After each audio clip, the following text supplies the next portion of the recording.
요한복음 3장 1절부터 8절. 우리 찾으셨으면 다 같이 우리 교독하게 하도록 할게요. 제가 먼저 읽고 여러분이 번갈아 가면서. 바리새인 중에 니고데모라 하는 사람이 있으니 유대인의 관원이라. 그가 밤에 예수께 와서 가로되 라삐여, 우리가 당신은 하나님께로서 오신 선생님인 줄 알아이다. 하나님이 함께 하시지 아니하시면 당신이 하신 이 표적을 아무라도 할 수 없음이니이다. 예수께서 대답하여 가라사대 진실로 진실로 내게 이르노니 사람이 거듭나지 아니하면 하나님의 나라를 볼 수 없느니라. 니고데모가 가로되 사람이 늙으면 어떻게 날 수 있었나이까? 두 번째 모태에 들어갔다가 날 수 있었나이까? 예수께서 대답하시되 진실로 진실로 내게 이르노니 사람이 물과 성령으로 나지 아니하면 하나님 나라에 들어갈 수 없느니라. 육으로 난 것은 육이요 성령으로 난 것은 영이니 내가 내게 거듭나야 하겠다 하는 말을 기이 여기지 말라. 바람이 임의로 불매 내가 그 소리를 들어도 어디서 오며 어디로 가는지 알지 못하나니 성령으로 나는 사람은 다 이러하리라. 아멘.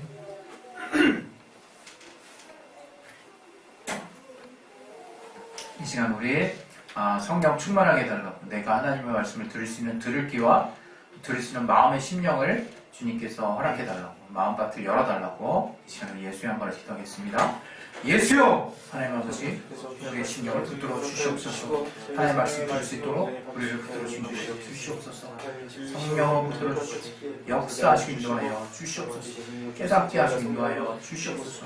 주께서 함께 하시고 역사하시고 인도하여 주시옵소서. 주님이 함께 하시는 하나님의 은혜가 우리 안에 넘칠 수 있도록 아버지도 준비해 주시옵소서. 아버지 깨닫게 준비해 주시옵소서. 붙들어 주시옵소서. 주께 감사하며 예수 이름으로 기도했습니다. 우리 이제 2019년 이제 두 번째 주를 이제 향해서 달려가고 있습니다.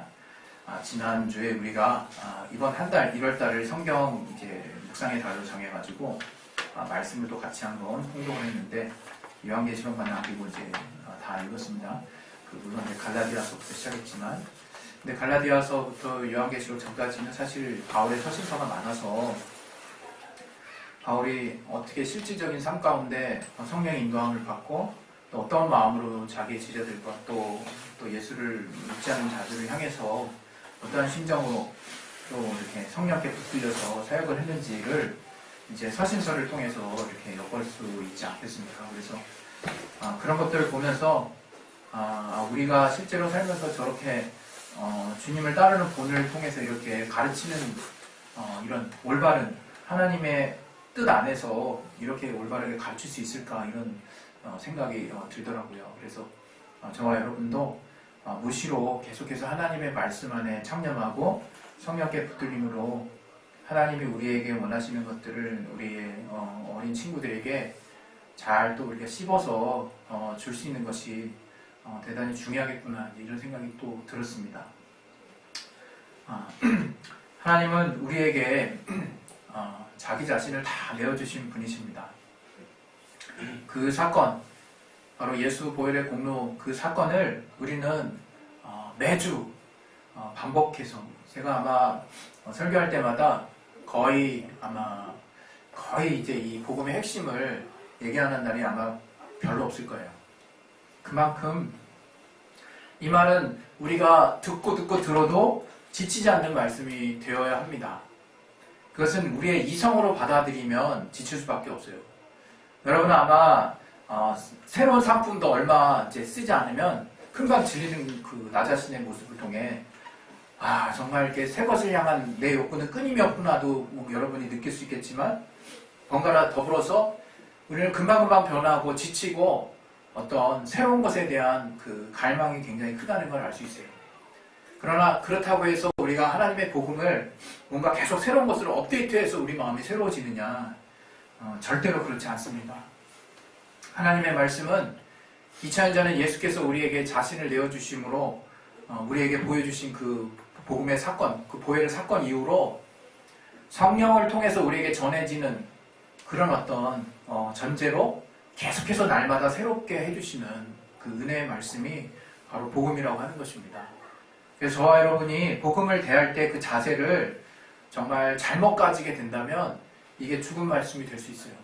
그래서 여러분이 정말 이렇게 건넘지 마시고 내가 은혜의 말씀을 들을 때만큼은 성령께 붙들려야 된다라는 간절한 어떤 소망을 가지셨으면 좋겠어요. 물론 우리가 삶의 모든 부분에 성경에 붙들리고자 하는 마음이 왜 없겠습니까? 그러나 우리가 실제 살아보면 정작 간절할 때, 필요할 때, 내가 급할 때 하나님께 의지할 줄 알았지, 정말 우리가 이미 안다라고 생각하는 것들에 대해서는 뭔가 간절하고 깊은 마음을 쓰기가 좀 쉽지 않은 경우를 볼 수 있습니다. 지난주에 우리가 나눴던 말씀도 우리가 성경 말씀을 우리가 이제 많이 또 우리가 접했던 것들이기 때문에 다 아는 내용들이 많을 수 있어요. 그러나 그 말씀을 성령께 붙들려서 우리가 받아들일 때 정말 한 구절 한 구절 또 한 단어 한 단어가 우리에게 새롭게 다가오는 것입니다. 우리는 우리의 육신이 받아들이는 그 패턴을 무시할 수 없어요. 그러나 하나님이 그런 우리 패턴을 뛰어넘으셔서 관절과 골수를 찔러 쪼개기까지 하시는 살아있는 말씀을 우리에게 전해주시길 원하시기 때문에 성령의 붙들림을 받아야 됩니다. 그래서 여러분이 정말 올 한 해 하나님의 뜻대로 산다는 것에 그 뼈대를 관통하는 그 말씀이 성령이라는 것을 여러분이 잘 이해하셔서 달력에 또 공교롭게 또 1월부터 12월까지 제가 그렇게 큰 의미를 두고 사실 골랐던 것이 아닌데 본의 아니게 다 성령에 대한 주제가 적혀 있습니다. 그래서 우리 교회가 하나님의 뜻대로 산다는 것을 하나님이 정말 하나하나 다 선하게 예배해 주셨구나, 이런 생각을 정말 저는 계속 하게 됩니다. 그래서 오늘 하나님이 우리에게 나 자신을 다 내어주신 분이라는 이 복음의 핵심, 이 십자가 보혈의 사건, 이 사건을 여러분이 정말 좀 성령을 통해서 자세히 뜯어볼 필요가 있어요. 오늘 특별히 하나님이 이 복음의 사건, 이 예수 보혈의 십자가 사건을 어떠한 관점에서 보게 되기를 원하냐면 하나님이 우리에게 자신을 다 내어 맡기셨다는 관점에서 보기를 원해요. 여러분, 우리가 하나님을 오해하는 것이 하나님은 무언가 다 움켜쥐고 어떤 감독관 같은 심판자 같은 심판자니까 그 위치에서 우리의 일거수일투족을 다 감시하면서 우리가 어떻게 하나 보자는 그런 어떤 모습으로 하나님을 여러분이 그려보기가 쉬워요. 그래서 여러분이 뭔가 흠잡히고 부족하게 될 때는 쥐구멍이라도 숨고 싶고 하나님과 멀어지고 싶고 뭔가 하나님 안 들었으면 좋겠고 하나님 안 보셨으면 좋겠는, 그래서 상대적으로 그래서 자연스럽게 주님과의 관계가 멀어질 수밖에 없는 그런 정말 동일한 패턴을 계속 반복할 수 있습니다. 그러나 우리가 하나님을 제대로 이해해야 된다는 거죠. 분명히 성경의 많은 곳에서 하나님이 어떤 사랑을 우리에게 주셨는지를 계속해서 강조했어요. 그런데 우리는 참 아둔한 것이 그 사랑을 우리가 이해받고 늘 들었던 말을 듣기에는 임팩트가 없는 것 같다 이거죠. 우리가 과거에는 어떤 설교를 들을 때 뭔가 나의 어떤 부분을 자극하는 말씀들에 우리가 촉수를 막 움직였습니다. 우리의 센서를 막 가동했어요. 그러나 저는 그런 모습도 어느 정도 설교자의 어떤 능력 차원에서 필요한 부분이 있지만 듣는 청자 입장에서 또 그런 부분도 좀 달라져야 되지 않나, 그런 생각을 해봅니다. 그것은 우리가 정말 하나님의 말씀을 들을 때 우리가 먼저 성령으로 준비되어 있으면 정말 사소한 말씀 하나에 우리가 은혜받게 되어 있거든요. 제가 그러한 어떤 설교자의 말씀도 많이 들었지만 저 스스로도 그냥 성령이라는 단어 하나에 물컹물컹해지고 울컥울컥해지는 경우도 있었고, 하나님이 나를 사랑하셨다는 말씀에 마음이 막 뜨거워졌던 적도 있었고, 성경에 쓰여있다 그 식구 하나에 제 마음이 뜨거워졌던 적도 많이 있습니다. 뭐냐면 우리가 준비되어야 된다는 것인데, 우리가 하나님께서 자신을 이미 다 내어 던지셨어요. 더 이상 주실 것이 없습니다. 그것은 이제 뭔가 이거는 나만이 가지고 있는 거야, 이건 너에게 줄 수는 없어, 이걸 줄 수는 없어, 그러나 내가 줄 수 있는 한계만큼은 다 준 거 너희들 알지 않니? 이렇게 받아들일 문제가 아니에요. 정말 다 주셨습니다. 그게 너무 우리한테는 신비의 영역이고 믿을 수 없는 영역이고 말도 안 되는 거예요. 이성적으로 이해될 수 없는 영역입니다. 한 아버지가 자기의 독생자, 그 아들을 주셨다는 것은 성령의 감동된 자의 기자들을 통해서 아버지와 아들의 관계인 정말 하나님 아버지와 그 예수 그리스도의 관계를 우리는 들었고, 그가 아버지의 사랑하시는 독생자구나 하는 것을 들었어요. 그리고 그 독생자를 우리 인류를 위해서 아낌없이 다 내어주신 하나님 아버지의 정말 그 비장한 결정을 우리는 봤습니다. 그리고 그가 죄가 없으심으로 또 아버지께서 그를 온전하게 또 받으심으로 그 아들이 또 아버지 앞에 완전하게 순종하셨던 모습을 또 우리는 봤습니다. 우리는 그러한 모습 가운데 계속해서 관통한 하나의 메시지를 발견해야 된다는 거죠. 그것은 바로 다 내어주셨다는 거예요. 아낌없이 그냥 싹 다 주셨다는 거예요. 그래서 하나님께서 아들이라도 우리에게 은혜로 주신 그 하나님이 무슨 은사인들 우리에게 아끼시겠느냐 말씀하셨던 것이고, 정말 하나님의 아버지가 정말 우리에게 과연 너에게 참 아버지가 될진데 전갈이나 나쁜 것을 주겠느냐라고 되묻는 것입니다. 여러분, 하나님이 우리에게 아끼지 않으시고 다 주셨다는 것을 먼저 받아들이는 게 신앙이에요. 뭔가 꼴을 쳐두고 뭔가 비상한 무기 마지막 하나 남겨두고 이때를 대비해서 내가 너희한테 딱 한다는 것을 정말 그런 하나님을 여러분 이해해서는 안 됩니다. 하나님은 우리에게 이미 다 주셨죠. 얼마나 비밀스럽지 않습니까? 어떤 면에서는 좀 그렇습니다. 저라는 사람이 많이 정말 뭔가 신뢰관계가 형성됐다 싶으면 저를 앞서서 막 공개하는 스타일이라 저에 대한 어떤 신비스러움이 없는 것 같아요. 저를 사귀고 얼마 안 돼서는 마치 밑바닥까지 저를 다 아는 양, 다 알아버린 양 그렇게 행동을 하시는 분들이 덜어 있습니다. 그런 분들 보면 아쉽죠. 제 마음의 세계를 정말 하나도 들춰보지 못했는데 그냥 내가 마음을 열어놓은 부분만큼만 보신 건데 그것들을 가지고 속단하는 분들 보실 때는 너무 마음이 아쉽죠. 그냥 속단만 하시면 감사한데 그것으로 자기 임의대로 막 평가하고 판단해서 그냥 그렇게 저를 그냥 이렇게 정의 내리는 분들이 과거에 좀 있었어요. 그럴 때 보면 되게 아쉬워요. 우리가 근데 하나님을 그렇게 보고 있지 않나 싶어요. 그냥 우리의 눈으로, 우리의 생각으로, 그냥 우리가 갖고 있는 생각으로 하나님을 막 임의로 막 판단하는 거죠. 그러나 성령을 통해서 하나님이 자기와 같은 그 아들 독생자를 어떻게 우리를 위해서 내어주셨는지를 우리가 제대로만 성령으로 우리가 우리의 심령의 중심에 받아들여 놓고 있다면 우리는 하나님 오해할 일은 거의 없어요. 아니, 없어요. 정말입니다. 제가 하나님을 정말 뭔가 이해력이 뛰어나서 저는 저처럼 이해력이 정말 부족한 사람이 있을까 싶어요.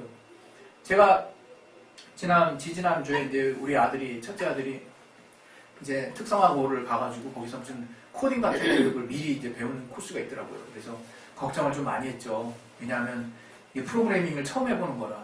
그래서 제가 좀 도와주겠다고 했는데 딱 봤는데 저도 뭐 코딩 처음 C에 대해서는 저도 모르거든요, 잘. 그러나 프로그램적인 논리가 있을 뿐이죠. 그래가지고 딱 보니까 근데 얘가 그냥 분명히 나름 어려울 텐데 나름 그 안에 논리가 있더라고요, 논리가. 그게 너무 감사했어요. 그냥 되게 걱정을 많이 했는데 그 논리가 있으면 되는 거거든요. 그러니까 막 풀어내더라고요. 제가 옛날에 막 하루 걸려서 막 풀었던 어떤 논리 구조나 이런 것들을 분명히 이 친구는 좀 빠른 것 같아요. 물론 나중에 또 어떻게 될지 본인이 노력 안 하면 쑥대가 되겠지만 어떤 그런 부분들을 보면서 제가 이해력이 되게 낮은 사람이거든요. 뭘 하나 그러나 꾸준히 파고 팠을 때 뭔가 알아지는 거죠. 그렇게 인간의 노력으로는 열심히 해야 뭔가 알아집니다. 그러나 하나님의 말씀은 그렇게 아는 게 아니에요. 그렇게 뭔가 파고 파면 뭔가 알아지는 수준의 한계가 나옵니다. 그러나 그 한계가 하나님과 맞닿게 하지는 않아요. 열심히 파면 인간의 이성의 한계를 볼 뿐인 거예요. 난제에 부딪힐 뿐인 거예요. 제가 어떤 사람과 이야기를 했던 적이 있어요. 어떻게 성령으로 잉태가 될 수 있느냐? 어떻게 죽은 사람이 살아날 수 있느냐? 어떻게 바다가 달라지느냐? 어떻게 병든 자가 나을 수 있느냐? 어떻게 없는 것을 씨가 없는 정말 사람의 몸에서 씨가 날 수가 있느냐? 그런 수많은 말도 안 되는 이야기들로 가득 찬 곳이 성경이에요. 그것은 이성의 영역으로 도저히 뛰어넘을 수 없는 영역입니다. 오늘 이 같이 본 본문의 니고데모가 그랬어요. 니고데모가 그래도 정말 여러분이 알다 유대인의 간언할 때 간언 아르콘네라는 단어는 우두머리라는 뜻이에요. 유대인 중에서도 최고의 어떤 사회적 계급을 가졌던 사람이에요. 저는 알려진 바에 의하면 저번에도 말씀드렸지만 그 당시에 회당에서 산헤드린 공회에서 71명의 구성원이 있는 그 구성원 중에 한 명이었을 거라는 유력한 증거들이 나오고 있어요. 그 71명에 들려면 이스라엘 많은 사람들 중에 얼마나 돼야 되겠습니까? 아주 이스라엘의 엄한 율법을 따라서 얘 바리새파 사람 아닙니까? 나름 배울 거 다 배웠어요. 그러나 저들이 바리새인들, 이 당시에 바리새인들이 예수님을 얼마나 핍박하고 자신들이 정말 구전되는 전통까지 다 배워서 순종하는 그 모습을 막 신랄하고 비난하는 예수님을 얼마나 미워했습니까? 그럼 그런 그룹의 얘기들을 얼마나 많이 들었겠습니까? 그 유대인의 지도자로서. 그 유대인이 관하였던 그 니고데모가 랍비어 그래요. 예수님. 랍비어. 이 랍비라는 표현 여러분 우리가 이스라엘을 살아보지 않아서 모르지만 이 선생이라는 그냥 선생님 이러는 게 아니에요. 그냥 단순히. 그냥 이렇게 표현하면 좋을 것 같아요. 한국말로. 위대한 스승이시요? 아니면 존경스러운 스승님? 뭐 이런 정도? 이런 정도의 존경과 애착을 담은 표현이에요. 왜? 랍비가 되는 게 쉬운 게 아니거든요. 저번에도 말씀드린 것처럼. 그런 모든 과정을 거친 니고데모가 이렇게 예수님께 랍비라고 얘기하는 것은 저가 인간적인 이성의 한계를 동원해서 최대한 쓸 수 있는 주님에 대한 표현이에요. 그러니까 랍비어라고 하잖아요. 근데 저가 유대인의 관련이 궁금한 게 있었다 이거예요. 2절을 보시면 하나님께로서 오신 선생이라고 그가 그렇게 생각했다는 거예요. 이게 뭡니까? 선지자급이라는 거예요. 선지자급. 기름 부음을 받은 자. 그러니까 최소한 예수를 선지자급으로 보는 거예요. 선지자급으로. 랍비요. 얼마나 그 존경하는. 절대 그 바리새인의 그룹 안에서 이 또 지도자 그룹에서 이렇게 생각하고 이러한 태도로 주님을 대할 사람이 거의 손 씻고 찾아봐도 사실 찾아볼 수 없는 시대였어요. 이때가. 이때 니고데모가 이렇게 바라보고 있대. 마음이 열린 자였죠. 그러나 마음이 열리고 또 이성이 발달하고 그리고 겸손하고 하나님께 대한 열망이 있다고 한들 오늘 같이 내는 대목 보십시오. 예수님이 거듭남에 대한 이야기를 하세요. 니고데모가 표적 구하기를 원했단 말이에요. 그 표적이란 세메이어라는 그 표적이란 단어는 어떤 그 드러나는 표적에 집중하는 게 아니에요. 뭘 보여주지? 이게 아니에요. 드러나는 표적을 통해서 이 사람이 도대체 어떠한 사람인가 하는 그 사람에 대해서 집중하는 단어예요. 그 세메이온이라는 단어가. 근데 저가 그러한 표적을 보기 원했다면 그 주님을 통해서 그때 주님께서 말씀하시는 거듭남에 대해서 얘기를 하십니다. 위로부터 남, 다시 남 그런 뜻이죠. 그 거듭남에 대해서 얘기하시면서 이렇게 거듭나지 않으면 하나님 나라를 볼 수 없다는 거예요. 하나님 나라를. 니고데모가 점점 더 궁금해지죠. 거듭난다는 거, 다시 태어난다는 게 위로부터 난다는 거, 그거 잘 모르겠고 다시 태어난다는 의미로 정말 이 의미를 살펴보면 모태로부터 다시 태어난다는 걸 말씀하는 건가? 하고 그걸 그냥 있는 그대로 질문해. 얼마나 순진합니까? 근데 그거밖에 이해가 안 되는 거예요. 저가 아무리 율법학자고 유대인의 71명의 정말 그 구성원 중에 한 명이라 할지라도 저 이스라엘을 가르치는 그런 어떤 유대인의 관원이라 할지라도 저가 재판권을 행사하는 자라 할지라도 모르는 건 모르는 거예요. 주님께서 거듭난다는 말씀 100번 골몇 번 들어도 이해가 안 되는 거죠. 여러분 정말 우리의 수준이 여기에 머물러서는 안 된다는 거예요. 우리의 수준이. 우리가 갖고 있는 믿음이 이걸 말하는 게 아닙니다. 지식으로 따지면요. 정말 막말로 저보다 잘난 사람 여러분 전부 다고요. 정말 여러 가지로 뛰어난 분들 앞으로도 세상에 많죠. 그걸 여러분 성경에 그대로 도입해서 성경을 지식적으로 여러분 도울 선생 성경 얼마나 잘합니까? 도울 선생이 성경 강의하는 거 유튜브에 떠도는 거 한번 보신 적 있으세요? 성경 내용 다 알더라고. 많이 읽었어요. 그럼 그걸 뭐 인격적으로 제가 뭔가 폄하하려고 하는 건 아니고 성경에 대해서 아느냐 하는 부분은 자신 없잖아요. 우리가 그분이 하나님을 믿는 분도 아니고 단언할 수 없지만 그러나 우리는 안단 말이에요. 우리가 교만하다는 게 아니라 우리는 하나님이 어떤 분인지 안다는 거야.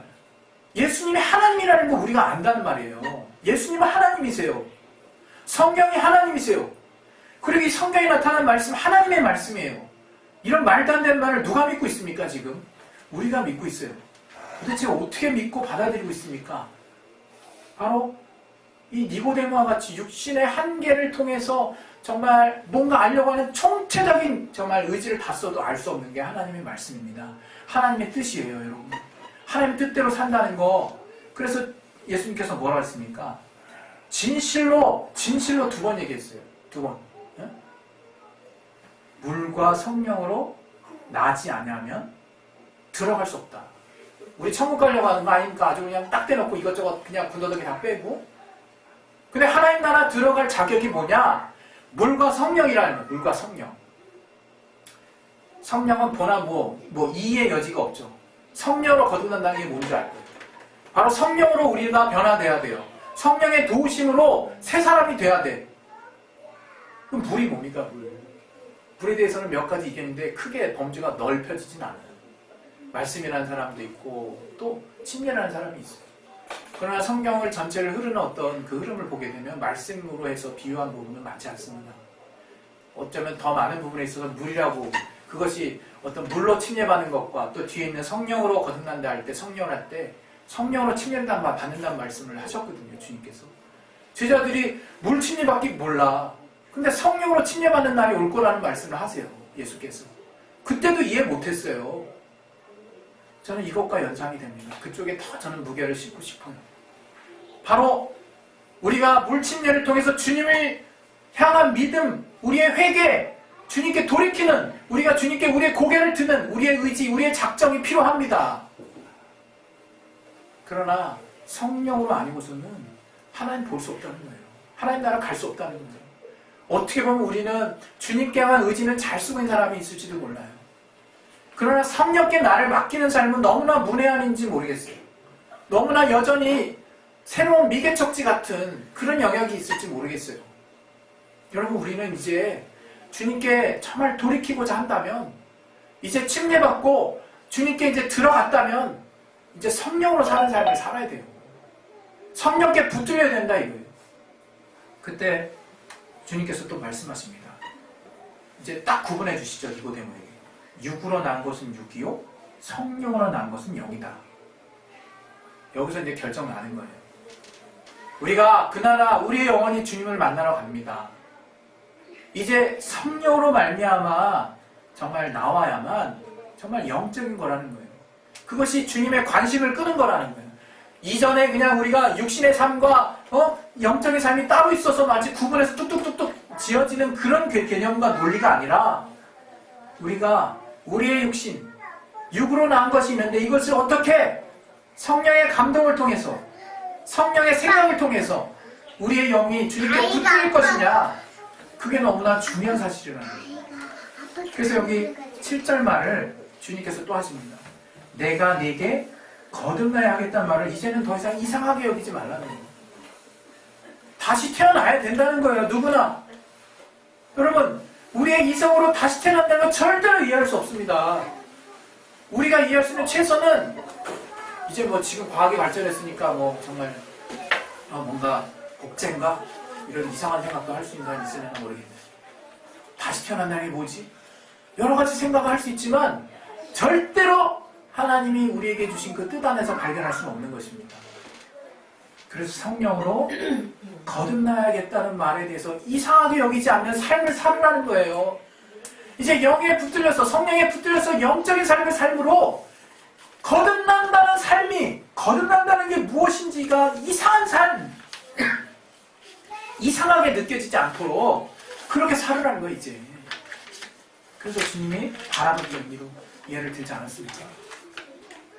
바람이 임의로 분다. 바람이 임의로 부는데 어디서 오고 어디서 오는지 모르죠. 제가 얼마나 여러 번 말씀드렸습니다. 바람은 보이지 않아요. 그리고 갑자기 생겨요. 우리가 아무리 태풍을 지금 예견한다 할지라도 우리 한국 얼마나 그 태풍의 사정관 하나 있습니까? 뭔가 여름 다 지나고 꼭 초가을에서 가을, 늦가을 될 때까지 막 태풍이 막 몰아치는 때가 있잖아요. 그거 예상해서 태풍 경로를 우리가 예상해서 우리가 막 대비합니까?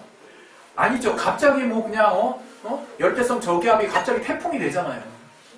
어느 날은 어디서 생길지도 몰라요. 그래서 그냥 태풍의 이름도 나라별로 생긴 그 장소에서 정하는 거야. 아니면 나라별로 태풍 그 어떤 규약적인 데서 이렇게 돌아가면서 이렇게 이름을 정한다든가.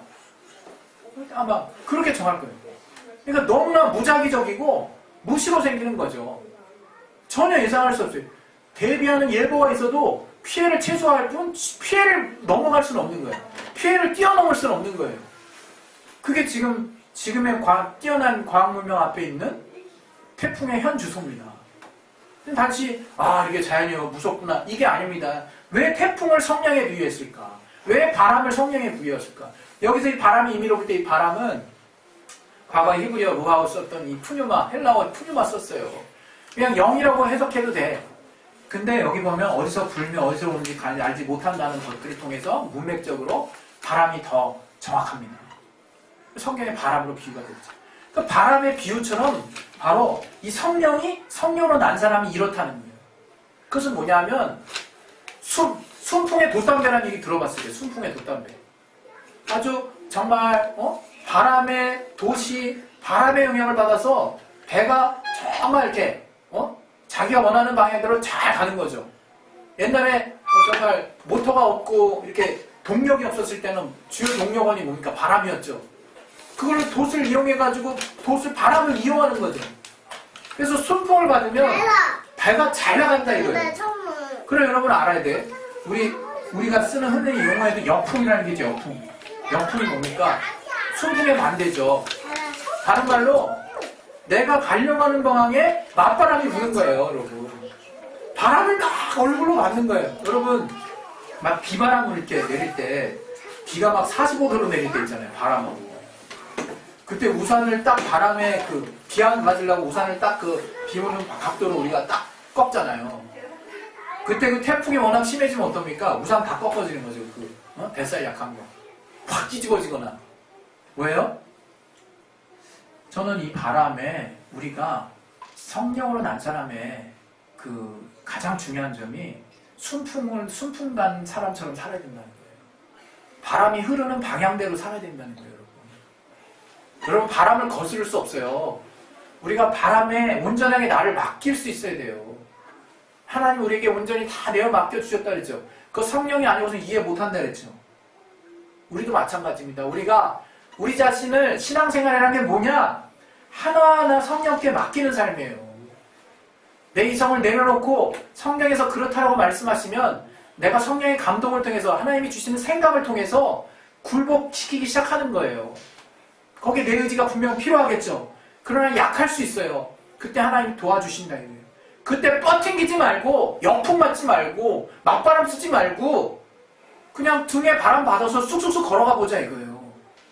그래서 내가 생각하는 삶보다 정말 힘을 더 내려놨지만 더 정말 하나님이 물 흘러가듯이 흘러가게 하시는 그런 삶을 살자는 거예요.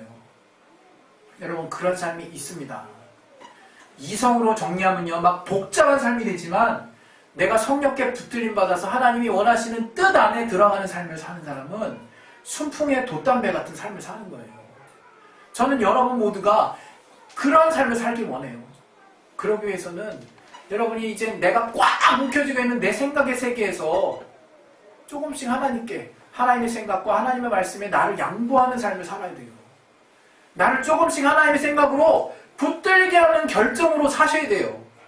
그렇게 하나씩 붙들려야 주님과의 관계라는 게 생기는 겁니다.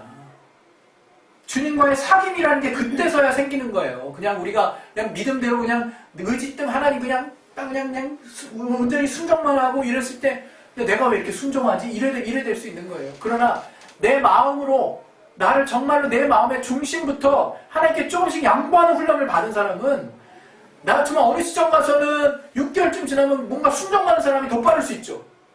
그러나 무턱대고 순종만 한 사람과 내 마음까지 열어서 하나님께 조금씩 나를 양보한 사람이 6개월 지나면 내가 조금 못날 수 있지만 그게 몇 년 지나잖아요.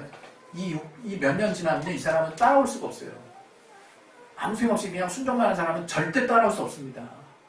하나님과의 깊은 사귐과 관계 안에서 나의 삶을 하나씩 주님과 양보하고 주님 것으로 채워넣어서 이제 하나님께 나를 내어맡기는 삶이 조금씩 되어가는 사람은요 아무리 걱정을 해도 걱정이 안 돼요. 왜? 주님께 내가 이미 맡겨졌으니까.